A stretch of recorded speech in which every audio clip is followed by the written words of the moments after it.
In this video, I'm going to talk about the modified Allen test. So let's get started. The modified Allen test is performed before collecting an arterial blood gas on the radial artery.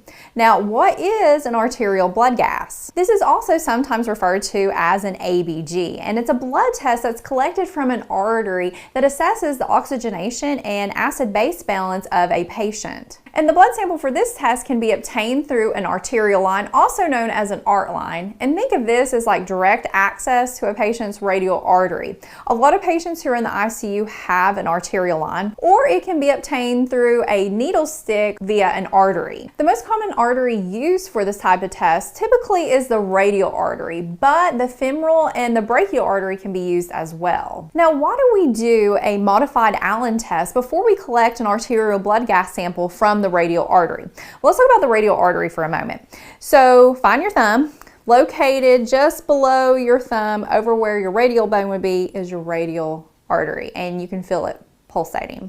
And then just next door, on the other side where your ulna bone is located, that's your ulnar artery. Now, these two arteries work together to deliver fresh oxygenated blood to your hand and its structures. And we always want to make sure that these arteries can do that. So this modified Allen test is going to check blood flow to the hand to ensure there is good collateral blood flow to the hand in case that radial artery develops problems after the ABG collection. So in other words, it wants to make sure that your ulnar artery can work as backup in case we need it. So now let me demonstrate how to perform the modified Allen test. Before you perform the modified Allen test, you want to turn the patient's hand so the palm is facing up, have the patient make a clenched fist, and then find the radial and ulnar artery. And to help you remember the steps of this test, remember the word Allen. First, you're going to apply firm pressure to the radial and ulnar artery at the same time with your thumbs or fingertips. This will temporarily stop blood flow to the hand. Then let the patient open and close their hand several times. The hand will start to lose its color, hence it's going to appear lighter or blanched.